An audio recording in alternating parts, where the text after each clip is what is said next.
please welcome my good friend David Bossie to the platform from Citizens United. David.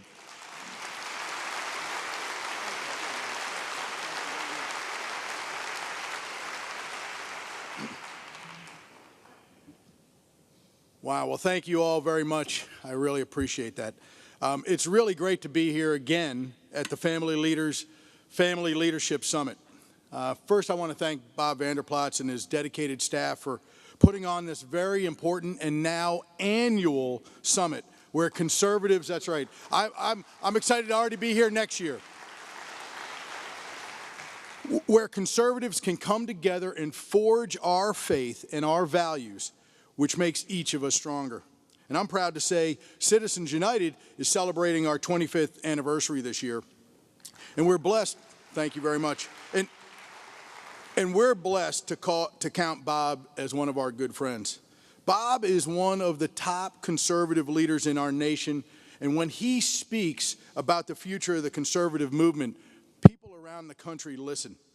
Iowans should be proud that they have a leader like Bob Vanderplatz, fighting for all of our shared values. And I know that our two organizations are just getting to know each other. I hope you enjoyed City Upon a Hill earlier today, a film I made with Newt Gingrich.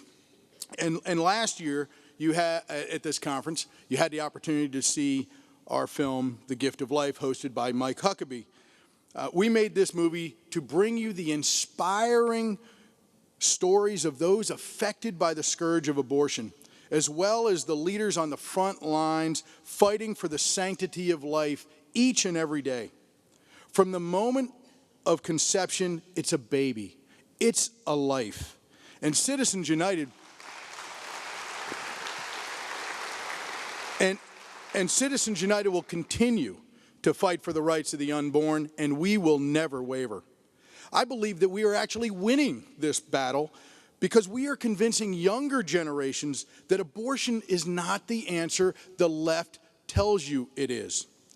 Bob's earlier comments about the gift of life's impact on Governor Perry's pro-life policies are a prime example of what our films can do. They have impact. They can change the hearts and minds for the better. Citizens United prides itself on fighting on the front lines of the culture war against the left, and I can guarantee you that's not going to change. Now, I'd like to talk to you today about what's happening in our nation's capital. It has to do with many of the people that we continue to send to Congress year after year. People wonder why America is in decline and why Washington is so broken. Well, I'm here to tell you it's because of the folks we're sending to Washington to run our government. It's not only the Democrats, but the Republicans as well. As a matter of fact, Donald Trump, I guess, who just got here, he would lose his voice firing all of those that really need to be fired. So, after the landslide election of 2010, and I think a lot of you will agree with me, that election put the Republicans back into control of the House of Representatives, and new members were elected that ran as true conservatives, as constitutional conservatives. I personally was incredibly optimistic. I was ready to work on new, bold ideas and policies with these hungry conservatives to save our country from the scourge of Barack Obama. I was ready to take on the failing status quo of Washington. I was ready for real leadership and real change. My team and I are sick and tired of leaders who are happy to come to Washington to manage the decay. Why? Because I know a lot of you are like Ronald Reagan, and we believe in American exceptionalism. And I know with true principled conservatives leading America, we can be that shining city on a hill again, the beacon of hope and freedom that all of us here believe in. But this is largely up to you and me and conservatives around the country, because Washington tends to change people overnight who are not steadfast in their beliefs. And sadly, that's what's happened to so many of these so-called conservatives who were elected in 2010. And And this taught me a valuable lesson. Not everyone has the strength to stand up to the failed Washington establishment. Not everyone is willing to fight for their core conservative principles.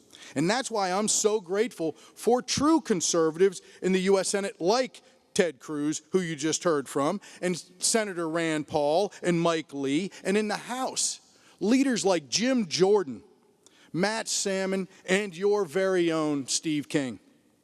So how do we really get America back on the road to economic recovery, a strong national defense, as well as rebuilding our moral fabric?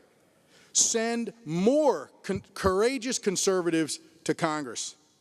It's hard enough to fight President Obama and the left each and every day, but we must also stop Republicans from supporting busted budgets and countless debt ceiling increases and the plan to reward illegal behavior when it comes to immigration reform.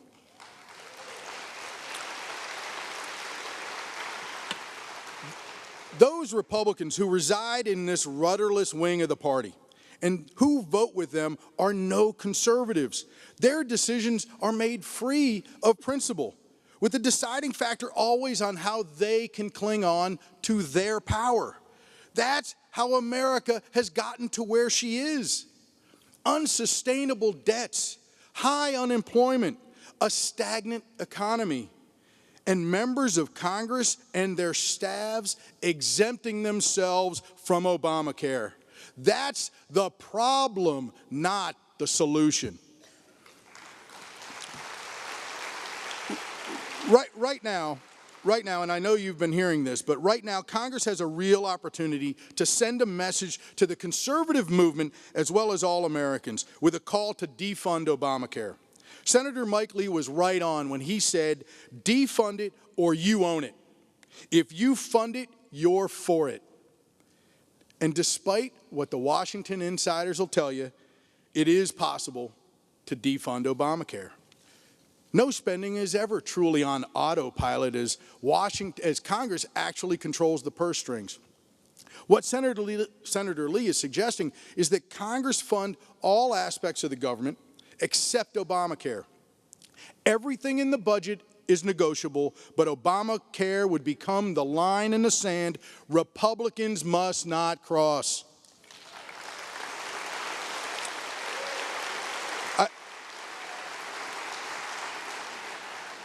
I think one of the more important conservative measures in Washington today is one that most of you haven't heard about. There are two conservative leaders in the House, Ron DeSantis from Florida and Matt Salmon of Arizona, who have brought forth a resolution that would strike a serious blow against Washington's ruling class mentality, a constitutional amendment forcing Congress, get this, to abide by the very laws it imposes on us.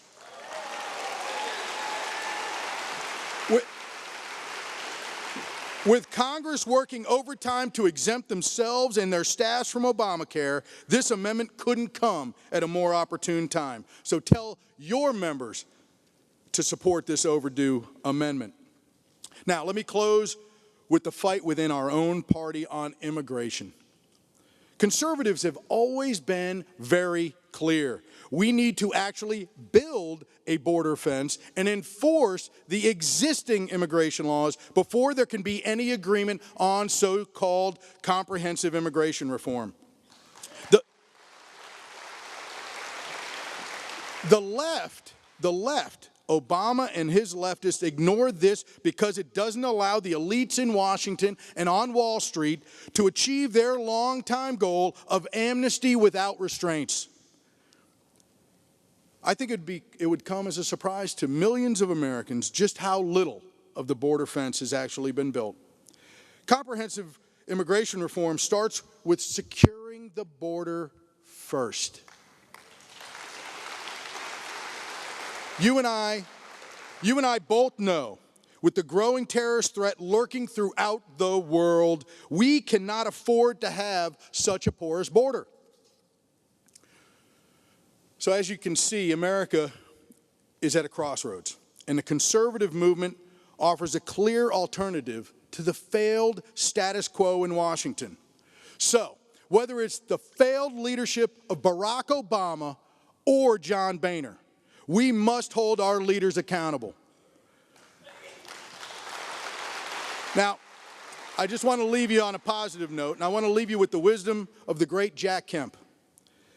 And I think that we all can agree on. Jack Kemp and Ronald Reagan's vision of hope, growth, and opportunity for all future generations. Friends, that's something we all must strive for. Thank you all very much.